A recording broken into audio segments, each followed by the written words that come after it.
Everblaze, Chapter 41. Something bad happened again, didn't it? Bertina asked as Sophie squinted at her reflection, trying to make sure she didn't miss any of the tiny silver hooks that fastened the bodies of her shimmering green gown. She still felt strange wearing something so bright and cheerful at the funeral, but the elves' tradition was to wear green to symbolize life. Not that it made the funerals any less depressing. Sophie sighed and pinned back part of her hair with an emerald comb. Yes, one of the counselors died. Martina closed her eyes, her tiny face looking pinched. I'm sorry. Did you know him?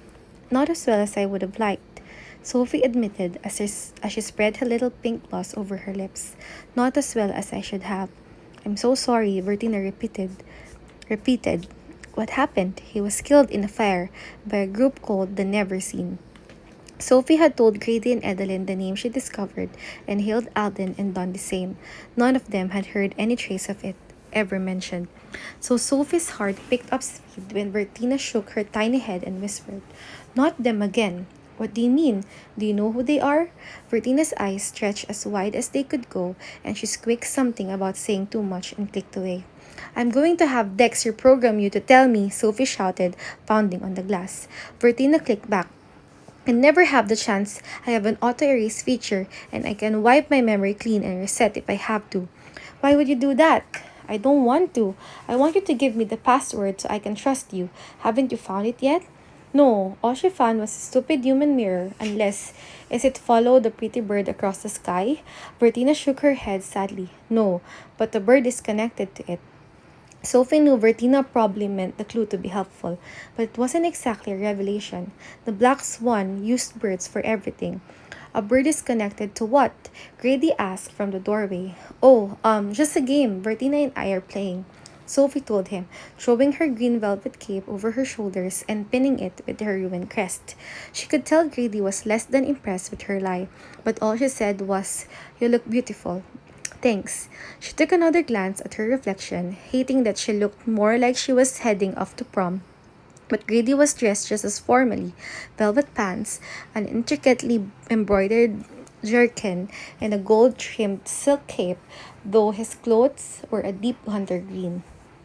The hint of dark matched the shadows under his eyes as he offered Sophie his hand and told her, Today is probably going to be pretty miserable. I know, I kept wishing it could be like last time when I still had a little hope to hold on to. There's always hope, Sophie.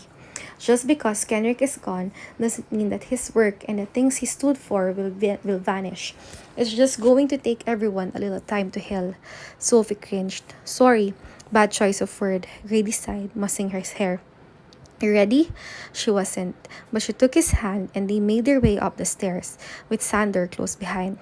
Edeline was waiting for them in the fourth floor cupola, standing under the glittering crystals of the Leap Master. Her wispy silky dress floated around her like a summer breeze, and Sophie was relieved to see how calm Edeline looked. No tears, no shadows, just a sad smile as she strangled Sophie with a hug. Remember, we're here for you, she whispered into Sophie's ear.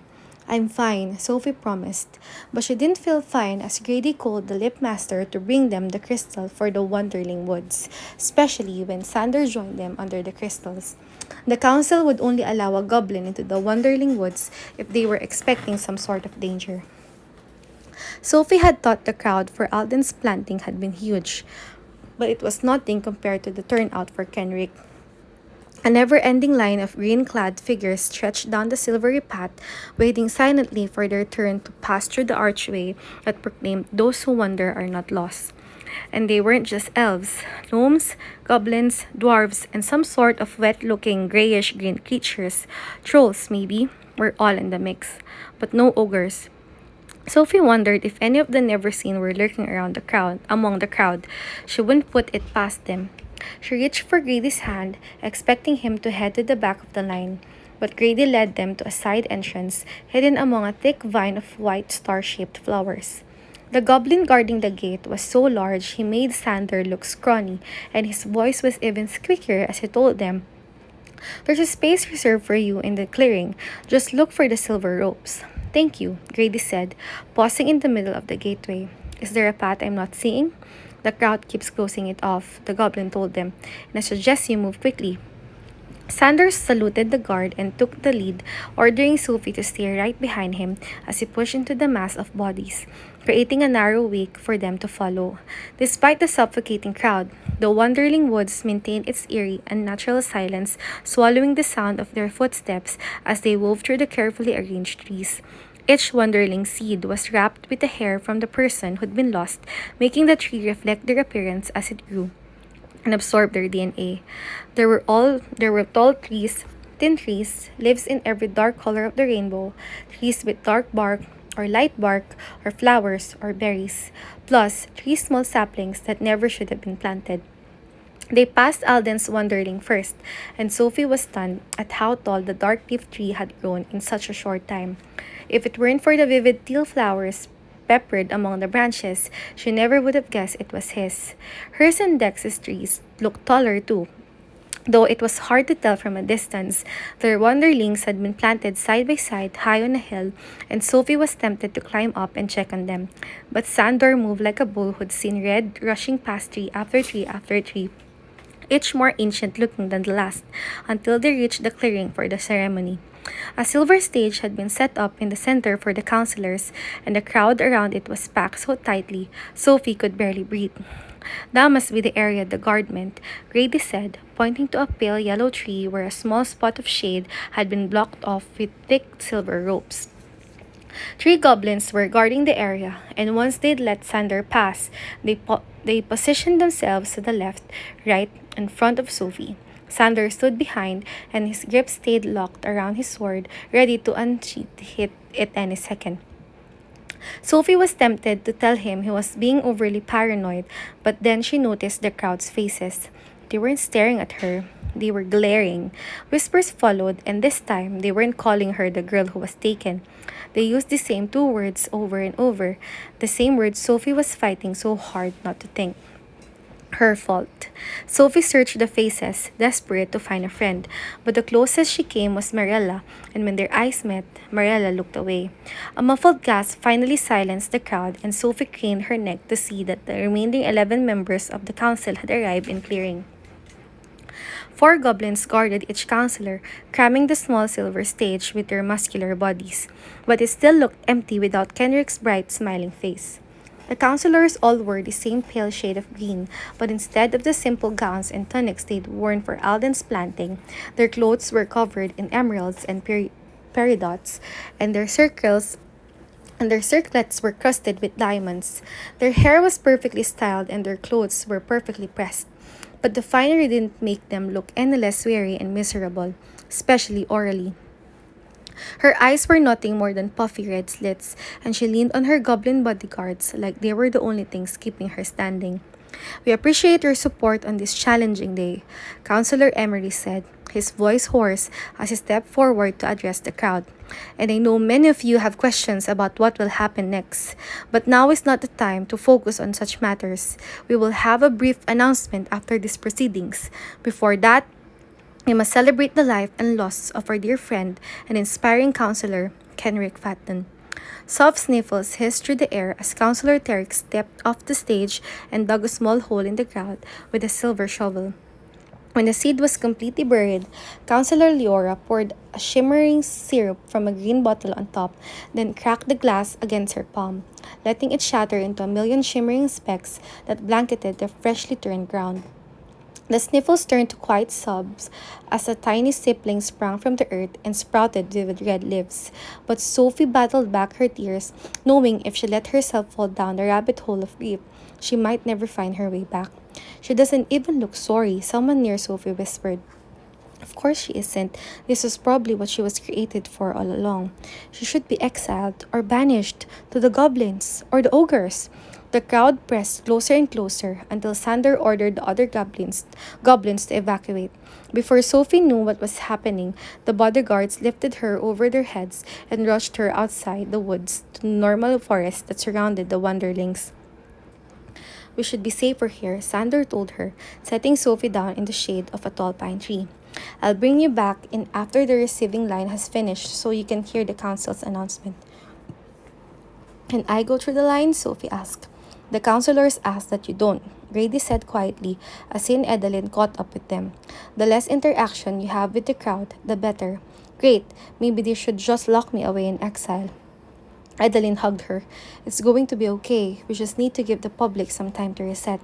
Or to gather the torches and pitchforks and come after me, Sophie mumbled. They'd come after me too, if it makes you feel any better, Fitz said behind her. Sophie turned to find him leaning against a nearby tree. His smile was too sad to make her heart do anything except breathe. Well, we'll let you two talk, Edeline said, taking Grady's hand and leading him back toward the woods. Sander will keep an eye on things while we pay our respects. Tell them I'm sorry. Sophie called after them. Edeline turned back. You have nothing to be sorry for, Sophie, but we will give them your condolences. Sophie watched them go, not sure if she should be grateful for not having to face the heartbreaking scene or mad that the angry crowds were keeping her away. My parents are in there too, Fitz said, after a second, waving her over to join him in the shade. I stayed with them as long as I could, but we were standing near the hexes and they got everyone all riled up pretty quickly. What were they saying? The usual, that my family needs to get away from you to save our reputation, that we're ruining the world, blah blah. He tore a piece of dead bark from the tree and flung it away. Sophie's stomach retched as she sat beside him. If you want to stop hanging out with me, I told you, I'm in. In fact, there's something I have to tell you. There you are, Kif interrupted, stumbling from the exit to the Wonderling Woods. You could have told me about your little private party out here. I've been stuck watching my parents play who can pretend to be the saddest in the middle of a mob that smelled like a goblin's armpit. I'd be careful what you say, Sander warned, pointing to the three scowling goblins behind him. Kif shrugged and faced. So, he said, his smile fading as he turned to Fitz and Sophie. Rough weekend? You could say that, Fitz mumbled, tearing off another piece of dead bark. And you, Kif said, turning to Sophie, didn't I tell you I wanted to be there the next time you... No, actually, I can't joke about this. He shook his head hard and sat down facing them. Are you guys okay? Yeah, I guess, Fitz answered when Sophie didn't say anything. I think I'm still processing it. I think we all are. Kif turned to stare at the Wonderlings, and I'm guessing there's no chance this could be all a mistake again. Fitz shook his head, twisting the piece of bark in his hands until it crumbled. My dad saw it happen. Sophie shuddered, trying not to imagine it. So what's the plan now? Kif asked after a painful silence. And don't pretend you don't have one, Foster. But I don't have one. That's the problem. She'd found no other record of the never seen. Jolie's mirrored compact had been a bust. Bertina wasn't cooperating. The Black Swan was compromised, and everyone was so distracted by the fire that there'd been no more news about the missing dwarfs or the ogre footprints. All she had were questions and problems. Fitz glanced over his shoulder and leaned closer. I might have a plan. Kif jumped in before Sophie could say anything. Team Kif Foster Fitz doesn't have quite the same ring, but I'm still on. Oh, maybe we could be the Kifitzer. Not unless it's the Kifianatster. Biana informed them as she appeared next to Kif. Or the Kifitzeriana. That doesn't really have the same ring, Keith told her. And have you been there the whole time? Yep. I followed Fitz after he left, figuring I could sneak up on anyone if they tried to hassle him. And then Sophie came out and I stayed hidden so I could make sure they couldn't leave me out of their plans. Fitz rolled his eyes. This vanishing thing is going to be a problem, isn't it? Not if you include me. You guys shouldn't be doing this, Sophie said, wondering if Dex was about to show up to complete the Let's Ruin Our Lives club. Don't you see? Everyone blames me for what happened, and they'll hold that against anyone who's friends with me. So, Biana asked, so don't you care that you're stuck outside the Wonderling Woods instead of standing in the receiving line with the normal people? No, Kif answered immediately, with Fitz and Biana only a fraction of a second later. You think I care about not getting to be around the people saying horrible things about my best friend and my brother? Biana asked. I'm your best friend, Sophie said, then realized she was focusing on the wrong thing. Never mind. What I mean is, they're only saying that because of me. Because of this, aura of doom that seems to ruin everything I touch. Aura of doom? Kif asked, a smirk curling his lips. Sounds like my kind of party. Mine too, Fitz chimed in. And mine, Bian agreed. Besides, you already agreed to this, remember? And I'm the only one with a plan, Fitz reminded them. Hey, I've got plans, Kip argued. Plans that don't involve tormenting Dame Alina, Fitz clarified. But those are always the best plans. Fitz and Biana laughed, and Sophie couldn't decide if she wanted to join them or scold them. Kenrick was dead, and they were sitting around outside his funeral making jokes, and actually, that was probably exactly what Kenrick would have wanted. If he were still there, he would have laughed right along with them. Fine, she told them, wondering what she was getting herself into. So what's the plan? Wait, Sander shouted before Fitz could say anything. Oh, don't be like that, Gigantor. We'll play by your rules, mostly.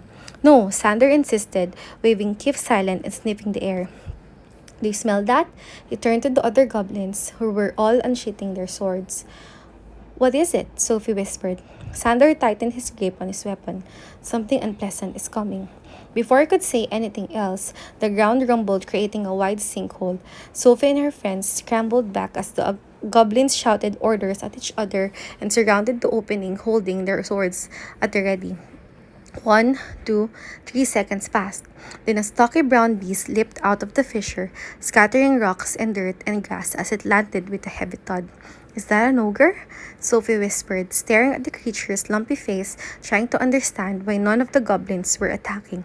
Yes, Sanders said, a snarl in his voice as he lowered his head with a reluctant bow. This is their king.